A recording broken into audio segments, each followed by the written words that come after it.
Okay, those of you at home, can you see the PowerPoint? Guys, too much talking. Okay, so we're going to talk about the polygon angle sum theorem and then polygons in general, okay? This one is not. No, I want you to take notes. Mm-hmm.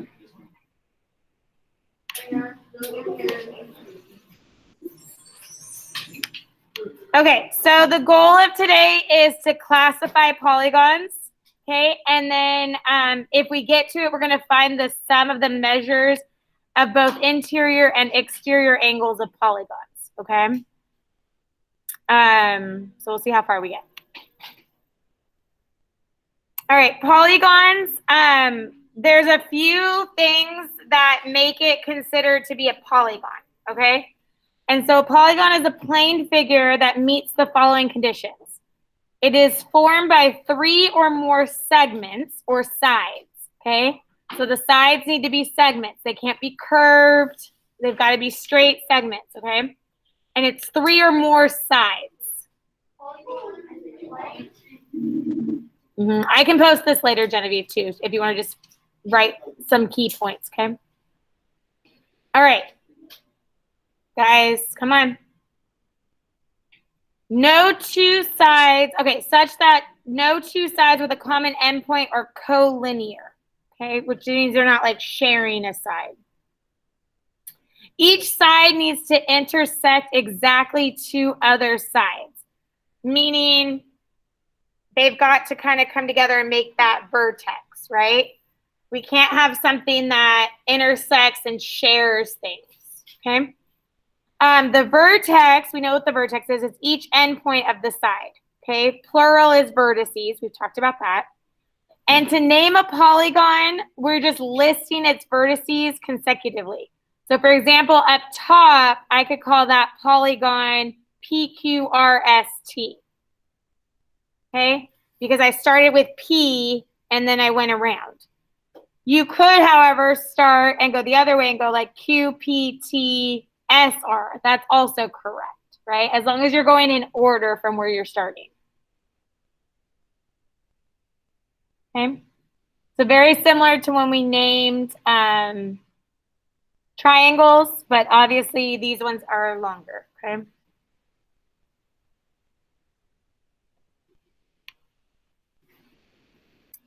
So to actually identify as a polygon, you have to say, okay, why something's a polygon and why it's not. So for example, here, A, B, and C are polygons, okay? But D, E, and F are not.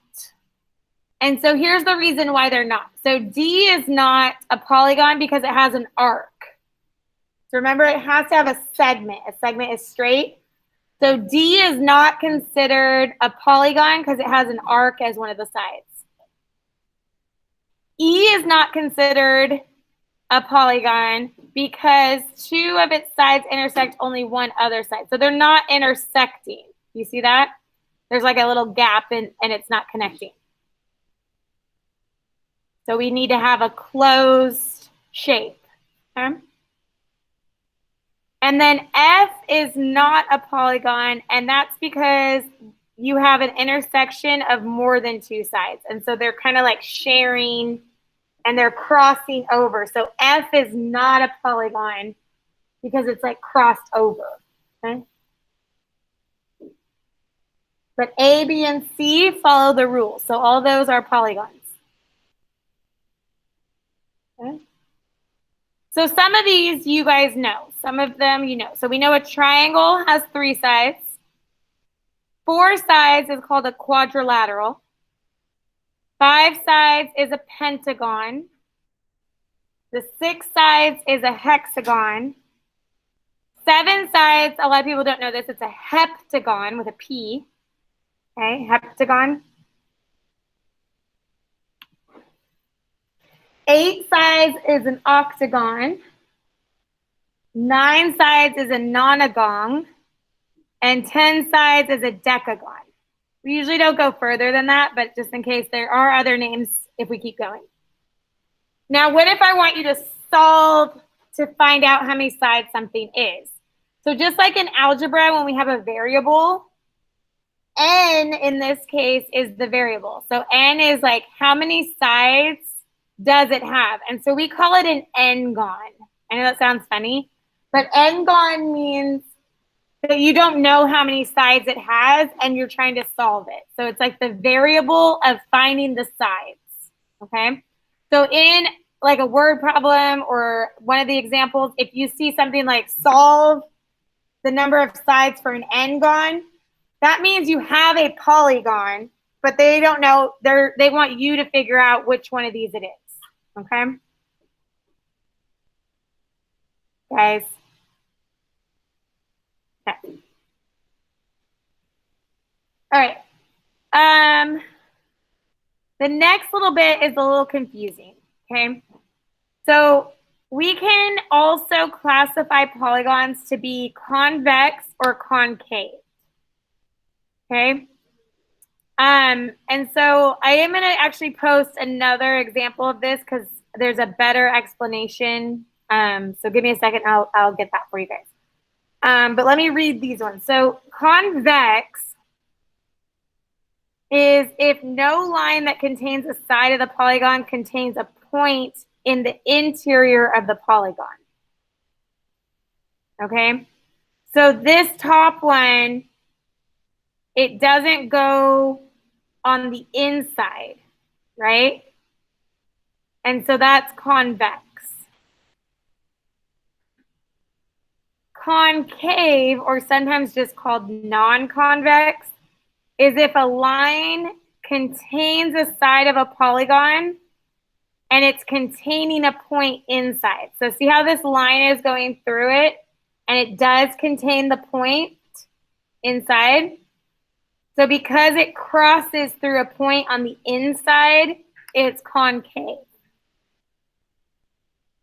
Okay? So out of the next two, which one is the concave one? Which one has a line that touches the inside points? The one on the top, right? The lines on the bottom one don't go inside, okay? And so, yes, this one's the concave one, and this one's the convex, okay? Concave and convex. And I'm going to show you another rule with it in a little bit after the PowerPoint because it's not in here, okay? All right, one other thing about polygons. When you look at a stop sign, right? Like if you're driving, well, I don't know if you're driving, if your parents are driving, and there's a stop sign, what do you notice about the stop sign's sides? Like are all the sides nice and proportional and equal? Yes. What about their angles? Like if I went and measured the angles. Yeah, and so when we're like out and about and we see shapes, especially road signs, all the sides are equal and all the angles are equal, okay? But that's not the case always, right? It just happens to be that way for road signs. And so if a polygon has equal sides, it's called equilateral. Okay, guys? So if all the sides are the same, it's called equilateral. If all the angles are the same, it's called equiangular. Okay? Now, if both are true, the polygon is regular. Let me say that again. If we have equilateral and an equiangular polygon, the polygon is regular.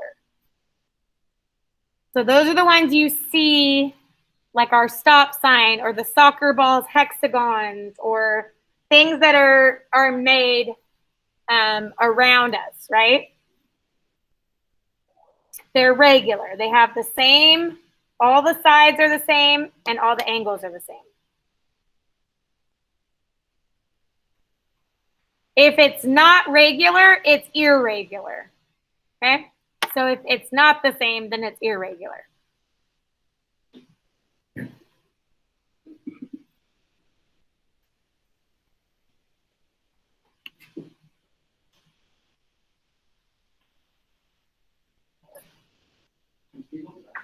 Yeah.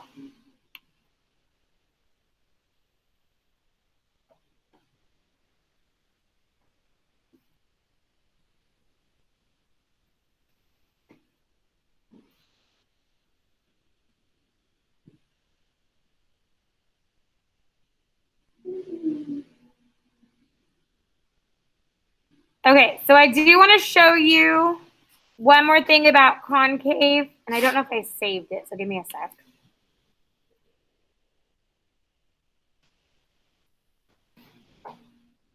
Another, if you just kind of Google it, I know that sounds funny, but if you Google it, another really easy thing to talk about for concave versus convex is if the polygon is convex, all of the interior angles are less than 180 degrees. Okay. If one of the angles, just one of the angles is more than 180 degrees, you have a concave. So that's another rule that I like to bring up that wasn't in the slideshow. Okay.